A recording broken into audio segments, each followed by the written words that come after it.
dari background belakangnya juga dari pekerjaannya nih kepala agen ya. Masya Allah. Keren juga sih sebetulnya. Nih berapa lama Kang dulu kerja? Dulu kerja di salah satu jasa pengiriman barang itu selama 5 tahun, Kang.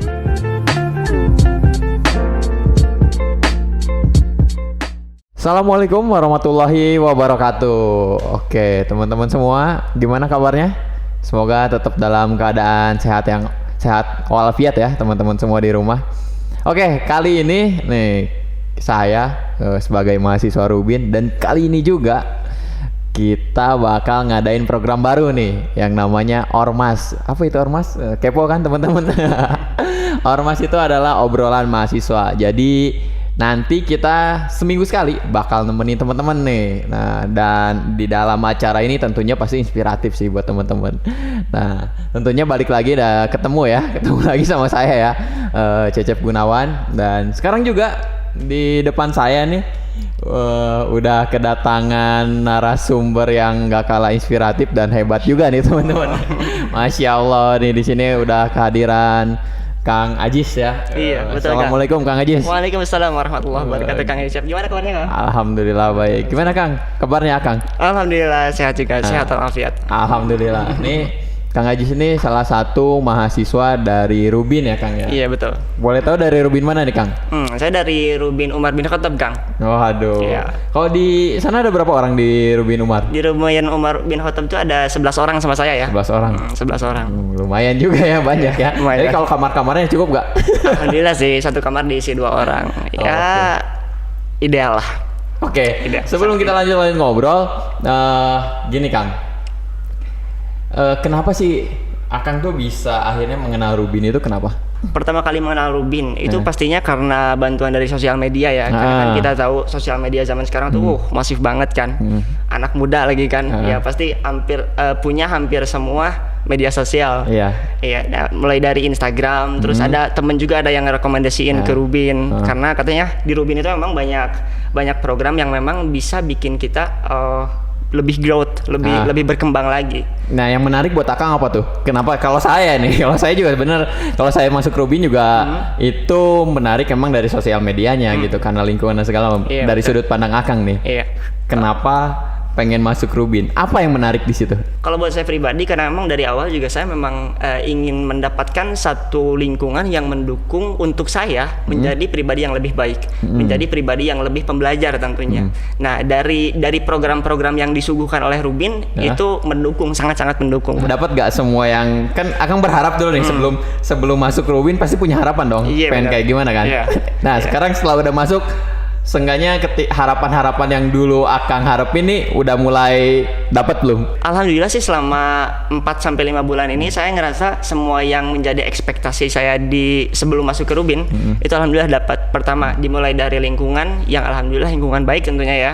Mulai dari menghafal Quran, kemudian ada kelas-kelas kepenulisan dan lain sebagainya. Yang itu semua tuh tadi bisa membuat saya menjadi pribadi yang lebih baik lagi gitu loh, Kang.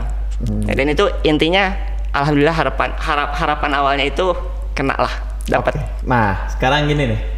Sebelum ke Rubin. Dulu ngekos atau gimana? Dulu sebelum ke Rubin. Atau emang di rumah? Dulu di rumah sih. Di rumah. Cuman sebelum jadi mahasiswa tuh sempat kerja juga kan. Oh, kerja? Iya, sempat kerja kan. Nah, ini menarik nih teman-teman. Nanti kita obrolin. Oke. Jadi dulu sempat ngekos sampai akhirnya ketemu Rubin ya? Kalau ngekos secara langsung sih enggak. Enggak. Jadi sempat di rumah bolak-balik pakai motor. Oke. Yang menarik jadi adalah dulu sempat kerja ya Kang? Iya benar. Nah, sebelum dibocorin ya, tadi teman-teman udah sempat ngobrol-ngobrol aja sama Kang Ajis ya. Nih ternyata dulu tuh dari background belakangnya juga dari pekerjaannya nih kepala agen ya. Masya Allah. Keren juga sih sebetulnya. Nih berapa lama Kang dulu kerja? Dulu kerja di salah satu jasa pengiriman barang itu selama 5 tahun, Kang. Wah, 5 tahun? 5 tahun. Lama juga. Lumayan lah. Kerja 5 tahun. Iya. Oke. Lulus tahun berapa Lulus tuh kebetulan saya dulu pendidikan sampai SMP. Jadi masuk SMA-nya itu pakai C. Oh, SMA-nya pakai C. Iya. Jadi itu tahun berapa? Tahun 2011 kalau nggak salah. 2011. Iya, mulai kerja itu tahun 2014. Oke, kenapa memutuskan kerja? Kenapa memutuskan kerja? Kenapa memutuskan kerja? Kan mungkin setelah menjalani tadi kan pakai C segala macam ya. Kenapa nggak kepikir langsung kuliah atau apa? Kenapa langsung kerja dulu gitu? Iya, yang pasti karena faktor kebutuhan, Kang. Pertama itu faktor kebutuhan. Terus yang kedua juga dulu tuh belum ada pemikiran bahwa pendidikan itu cukup penting. Belum ada pemikiran ya. Nah, mulai masuk di kerja nih selama 5 tahun gitu kan, ketemu sama banyak orang, ketemu sama orang-orang yang memang notabene-nya pendidikannya jauh lebih tinggi, punya pendidikan yang luar biasa lah menurut saya. Nah, dari sana mulai muncul kesadaran buat ternyata pendidikan itu penting. Dari sana sih, Kang. Oke. Nah, gini. Kan kerja ya, pola pikirnya berbeda kan. Akhirnya akan menemukan kesadaran bahwasanya pendidikan itu penting kan. Ketika kerja dulu belum menyadari itu kan. Iya, betul. Nah, akhirnya terpiculah untuk kerja nih. Nah, selain kesadaran pendidikan itu penting, faktor apa lagi yang ngedorong Akang? Wah, kayaknya saya harus nih kuliah gitu kan. Harus kuliah. Oke, yang tadi yang pertama udah Akang sebutin ya, bahwasannya itu mulai dari kesadaran dari dalam diri pribadi kan. Terus kemudian yang keduanya itu saya tuh bisa dibilang anak hijrahan, Kang. Waduh, anak hijrahan iya. Ini mana? Iya, yang baru kenal sama Islam tuh mungkin baru-baru ini. Nah, mulai dari mengenal Islam, mulai dari awal-awalnya itu dari media sosial tuh kan. Nge-scroll banyak informasi tentang Islam gitu kan, mulai ada curiosity, mulai ada rasa penasaran gitu kan sama Islam tuh kayak gimana sih, Islam yang lebih menyeluruh tuh kayak gimana sih. Nah, dari sanalah dari pertanyaan-pertanyaan yang ada dalam benak tadi mulai sadar bahwa belajar Islam itu ternyata sangat penting, asli kan sangat penting. Nah, karena kebetulan sekarang juga kuliah masuk di komunikasi dan penyiaran Islam kan, jalurnya tentang Islam gitu kan, tentang keagamaan gitu loh. Nih, ketika memutuskan untuk kuliah, karena saya juga pernah kerja kan, jadi ya, sama. Jadi saya juga sebelum kuliah, jadi setelah lulus juga saya kerja dulu. Nah, jadi kan ketika kerja juga godaannya kuat nih, Kang. Iya, godaannya tuh maksudnya tuh wah kayaknya udah kerja udah enak nih, dapet cuan. Dapat duit gitu. Iya, benar. Ya udah dapat duit gitu. Terus satu-satu yang ya kalau misalnya laki-laki kan maksudnya pengennya satu-satu tuh kayak motor udah wah bisa nih kebeli gitu kan. Paling target selanjutnya nikah atau apa itu kan tinggal kerja aja gitu karena udah kenal duit gitu kan. Nah, terus banting setir lagi ke harus ngenyam pendidikan dengan posisi kan bakal beda tuh, yang tadinya dapat duit segala macam tiap bulan kita dapat duit segala macam, posisi jadi mahasiswa lagi yang tiap bulan kita kalau misalnya makan aja kadang susah-susahan gitu, irit-iritan gitu. Ini godaannya kan kuat, Kang. Iya, benar. Godaannya kenceng tuh ketika kita kerja tuh. Iya, benar. Akang sendiri biar tetap kuat gitu, mempertahankan idealisme tetap pengen kuliah itu gimana tuh? Yang pertama sih yang mesti kita ubah itu mulai dari mindset. Saya juga mulai kenapa saya harus kuliah tadi, pertanyaan kata Akang itu awalnya ya karena perubahan orientasi. Mungkin dulu orientasi kita ya memang dunia. Cuman setelah sekian lama menjalani kehidupan yang berkecimpung dengan keduniaan, hanya keduniaan dan akhirat dilupakan, ternyata ada kegelisahan di sana. Dari kegelisahan itu mulai mempertanyakan, ikut kajian tentang keislaman, mulai ada perubahan orientasi. Yang tadinya orientasinya tentang dunia, mulailah berubah. Orientasinya jadi akhirat. Nah, justru karena perubahan orientasi dari dunia ke akhirat itulah yang bikin kita merasa tenang gitu loh, Kang. Ada ketenangan. Itu yang rasa yang paling wah gitu yang saya rasain selama dulu kerja sama sekarang kuliah. Sekarang kuliah meskipun dari segi keuangan mungkin ya bisa dibilang pas-pasan tadi kata Kang ya. Tapi berat gak sih? Maksudnya ya buat pindah pola pikir gitu. Oh, dulu kerja posisi gimana? Dulu kerja alhamdulillah posisi terakhir tadi udah disebutin juga kan sebagai kepala agen. Yang itu tuh ya memang dari segi kerjaan nggak capek. Cuman, kan? Iya, maksudnya nggak capek dan itu ya maksudnya nggak capek-capek kayak yang lain gitu kan. Kan udah enak. Terus bisa benar-benar ngubah itu kan harus punya mindset yang kuat banget itu. Iya. Godaannya gimana itu? Tantangannya kayak gimana? Iya, itu awalnya dari informasi yang masuk ke dalam otak tuh karena banyak yang berkaitan dengan akhirat. Jadi kan mindset kita tuh dipengaruhi oleh informasi yang masuk kan. Nah, informasi yang masuk pada saat pertama kali hijrah itu tentang keislaman itu benar-benar kuat. Benar-benar kuat. Dorongan dari luar tuh sangat-sangat kuat. Jadi ya itulah yang membuat saya pribadi menjadi udah lah, mending fokus bener-bener ngejar akhirat aja gitu. Dunia pasti ngikutin gitu kan. Bener gak sih Kang? Bener banget sih. Ini mantap sih niatnya. Kalau setengah-setengah kayaknya nggak bakal sampai. Bener gak sih? Kalau kayak gitu. Dan terus sekarang pun kuliah jurusan apa Kang? Kuliah tuh ngambil 2 jurusan Kang. Oh, berarti 2 kampus? 2 kampus.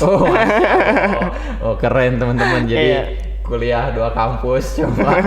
Itu gimana ceritanya bisa memutuskan pengen 2 kampus? Nah, pertamanya mungkin karena tadi ya awalnya tuh karena pengen belajar Islam lebih dalam. Yang pertama kalinya itu saya daftar di bahasa Arab, jurusan bahasa Arab. Karena kan mempelajari Islam otomatis harus mengenali bahasanya dong, supaya pemahamannya sempurna gitu loh. Nah, pas daftar, ternyata di kampus tersebut tuh lagi ada satu kerjasama antara kampus tersebut dengan kampus yang lain yang sama-sama orientasinya keagamaan. Itu memutuskan untuk menghadirkan mahasiswa yang memang mempunyai kemampuan bahasa Arab, kemudian sekaligus dikaderisasi untuk menjadi bagian dari komunikasi dan penyiaran Islam. Nah, jadi ada korelasi kan tuh bahasa Arab sama komunikasi dan penyiaran Islam. Jadi ya dari sana, dari kesempatan yang dibuka oleh kampus itulah yang bisa bikin saya masuk ke 2 jurusan itu. Tapi berani ngambil 2 itu? Berani. Nekat. Bukan modal nekat sih, tapi karena memang saya juga ngelihat kemampuan diri. Jadi kita juga kan ada penilaian tentang diri sendiri kan. Kira-kira saya mampu nggak nih ngadepin 2 jurusan sekaligus? Ya jawabannya insya Allah mampu. Kenapa? Karena dua-duanya juga sejalan gitu kan. Yang satu bahasa Arab, yang satunya lagi komunikasi dan penyiaran Islam. Nggak ada yang bertentangan, nggak bikin otak ruwet lah kata kasarnya. Tapi itu kan. Selama ngejalanin 2 kampus banyak persoalan nggak sih, manajemen waktu atau apa? Kan ini saya aja yang satu kampus ini ngejalanin udah lumayan ruwet nih. Ini akan gimana nih? Apa mungkin nemu persoalan lain? Mungkin ada teman-teman juga yang pengen kayaknya keren nih 2 kampus, nyoba lah. Ini coba-coba gitu kan. Enggak, ini nggak boleh coba-coba ya teman-teman. Nih gimana nih? Persoalannya atau masalah-masalahnya nemu apa aja? Alhamdulillah sih. Dua kampus kayak gitu. Alhamdulillah sih selama 2 tahun ini kuliah saya pribadi enggak ngerasa ada hal yang memang cukup berat ya. Maksudnya itu karena memang dari awalnya juga kan memang kerjasamanya antar kampus loh. Jadi bukan saya yang daftar ke satu lagi, enggak kayak gitu. Tapi memang kerjasama antara 2 kampus. Oh, jadi ada hubungan ya antar kampusnya. Iya, ada hubungan antar kampusnya tersebut yang bikin mungkin dari sana jadi penugasan tuh nggak terlalu berat lah. Jadi disesuaikan sama kapasitas mahasiswa juga. Dan itu juga antar jurusan berkorelasi ya, maksudnya nyambung ya, nggak yang anjlok banget gitu ya. Nah itu poin pentingnya Kang. Berarti memang udah terukur ya Kang ya. Iya. Bukan coba-coba. Iya bukan lah. jangan coba-coba. Siapa tahu mau coba-coba. Tapi yang nyambung gitu. Iya yang nyambung ya. Duh, keren juga ya Kang. Setelah kayak gitu, ini kalau misalkan ada teman-teman yang kalau mau juga ngikutin jalan Akang, dia yang juga pengen ngambil 2 kampus kayak gitu, itu kira-kira bisa banget gak sih? Tergantung sih, maksudnya tergantung tuh. Jadi tadi kan kata Akang juga tadi disebutin ya bahwa tergantung korelasi antara satu jurusan sama jurusan yang lain. Apakah ada keterkaitan apa enggak? Kalau misalkan ada keterkaitan, itu mungkin masih bisa dijalani. Tapi kalau misalkan udah dua-duanya berbeda jomplang gitu, jauh banget perbedaannya, saya rasa itu malah bikin kita ruwet. Karena yang terbaik itu yang fokus. Yang terbaik itu yang fokus. Iya, keren banget sih. Oke, setelah akhirnya Kang Ejis juga menentukan pilihan, oke, punya tekad nih. Kalau saya punya tekad, kesadaran yang tinggi, bahwasanya harus saya udah kuliah, dan ketika kuliah memang nggak setengah-setengah langsung ngambil 2 jurusan. Oke, di balik itu pasti punya tujuan dong. Punya tujuan dong. Nggak mungkin hanya di latar belakangi, oke, di latar belakangi kesadaran, ya kan. Tapi kan nggak mungkin nih. Oh, oke, gue udah dapet nih 2 jurusan dan setelah ini pasti udah tahu dong harusnya dikemanain gitu kan. Nggak mungkin ya hanya setelah dapet ya udah di keep aja gitu kan ilmunya. Gitu. Pasti punya tujuan. Tujuan dari Kang Ajis ini gimana? Tujuan ya yang pasti yang utama dan pertama ya itu pasti kita tujuannya ridho Allah tentunya. Itu yang pertama ya. Terus kalau misalkan dalam masalah keduniawian, saya tuh pengen menjadi seseorang yang bisa bermanfaat buat sesama, Kang. Karena pada faktanya di lingkungan, terlebih lingkungan terdekat saya pribadi, itu memang masih sedikit sekali orang yang sadar tentang keislaman. Nah, jadi dari sanalah ingin memberikan kebermanfaatan yang lebih buat sesama gitu loh. Ingin menghadirkan kesadaran di tengah lingkungan yang minimal saya duduk di sana itu ada kesadaran untuk beragama dengan baik gitu loh. Oke. Berislam dengan Punya baik. plan nggak? Maksudnya akan sendiri, oke, ini dapat ilmunya terus juga punya harapan kalau saya harus bermanfaat nih. Iya. Nah, dari sekarang udah punya ancang-ancang belum? Bahwasanya merealisasikan kebermanfaatan Akang itu gimana? Udah punya plan? Buat plannya sendiri ya pastinya berjalan sebagaimana air ya. Nah, cuman yang pasti karena kan di kita juga mempelajari ilmu-ilmu tentang thariqah dakwah ya, tentang bagaimana metode dakwah, kemudian cara-cara untuk mempengaruhi orang lain saat kita berkomunikasi. Nah, dari sana alhamdulillah sih udah ada beberapa hal yang memang mungkin bisa dijadikan pijakan untuk bisa merangkul orang-orang terdekat minimal. Kalau untuk implementasi untuk anak-anak muda, kira-kira Akang punya bayangan gitu, gimana merealisasikannya? Biasanya ya pasti kan ya lulus juga masih muda sih. Ya karena saya pribadi juga masih muda kan. Iya, saya juga. Pastinya tahu tentang jiwa muda seperti apa ya. Betul. Jiwa muda kan egonya tuh tinggi kan, rasa akunya tuh dan tinggi juga banget ya. spiritnya masih tinggi kan. Iyalah. Sampai sekarang maksudnya dari dulu kerja gitu kan bisa jadi kan goyah gitu kan. Iya. Tapi kan ketika punya keinginan nih spiritnya tinggi, sadar akan pendidikan, akhirnya direalisasikan untuk mencapai ke pendidikan itu. Dan sekarang nih untuk tetap menjaga spirit Akang nih. Untuk tetap menjaga Ya spirit. itu tadi mengimplementasikan untuk dengan cara kebermanfaatan ke anak-anak muda itu gimana? Ya, untuk kebermanfaatan kepada anak-anak muda seperti yang tadi disebutin kan, anak muda tuh punya ego yang tinggi, punya rasa aku yang tinggi. Nah, dari sana mungkin metode dakwah yang bisa dijalani atau uslub dakwah yang bisa dijalani itu dengan cara merangkul mereka. Jadi jangan pernah mencoba untuk menghakimi anak-anak muda. Karena anak muda itu ya rasa akunya tinggi, egonya tinggi. Saat kita memberikan pengarahan kepada mereka dengan cara yang menghakimi, mereka nggak akan pernah terima. Nah itu mungkin cara paling sederhana buat siapapun, bukan Judge. Iya. Seperti itu ya, ke anak-anak muda gitu. Iya, jangan pernah menjustifikasi, rangkul mereka. Itu aja sih. Keren sih itu. Terus Kang, sekarang tadi jurusan apa aja kuliah? Bahasa Arab dan Bahasa Arab. Komunikasi dan Penyiaran Islam. Oke, sekarang kalau di Rubin saya dengarnya juga sedikit-sedikitnya nginiin bahasa Arab ya? Iya. Iya nggak sih? Iya. Kalau di Umar? Iya, alhamdulillah di Rubin Umar juga sekarang karena memang ilmu yang sedikit ini kan memang harus bermanfaat tadi kan. Karena tadi orientasinya kan kebermanfaatan. Ya, artinya mulai dari lingkungan terdekat dulu dong.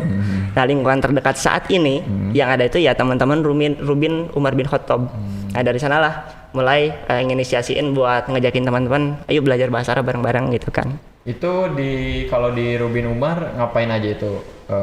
Metodenya atau apa itu? Mulai kan pelan-pelan gitu. Orang Iya, kan nggak benar. semua langsung tahu nih bahasa Iya. Arab gitu, harus ada step-stepnya. Itu gimana caranya itu? Buat Di metode Rubin Umar. metode yang saya gunakan itu sebagaimana metode yang memang saya pelajari.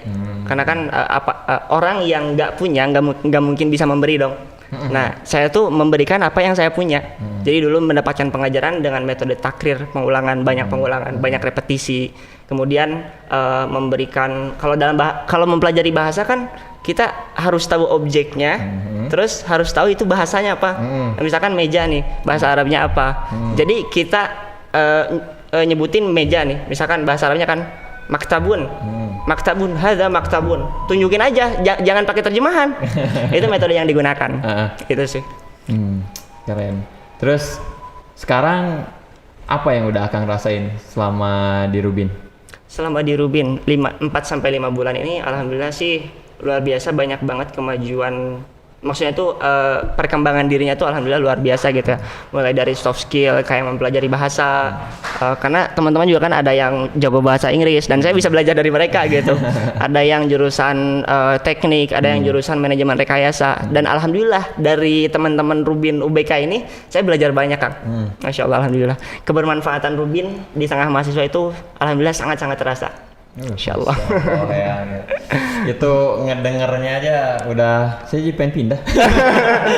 Nggak, di rumah ini. Enggak ya.